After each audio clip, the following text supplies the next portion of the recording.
Okay, so saksak natin yan. Then, pan. Then, low cool. Pansinin nyo yung gauge natin. Ayun, bumaba na. Okay, high cool, medium and high cool. Okay, so tumutunog na yung ating compressor. So, pumunta na siya ng 0. So, pero wala pa tayong pinag-uusapan kung ilan yung karga. Ito na ngayon yung talagang initial charging natin. Maglalagay lang tayo ng mga around 10 to 15 na initial charging. Maximum 20. Okay, dahan-dahan tayo. Dito tayo nakatingin. Pero pumapalo na yung high side natin ng 125.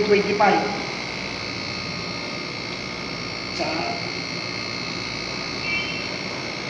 bali 10, 20.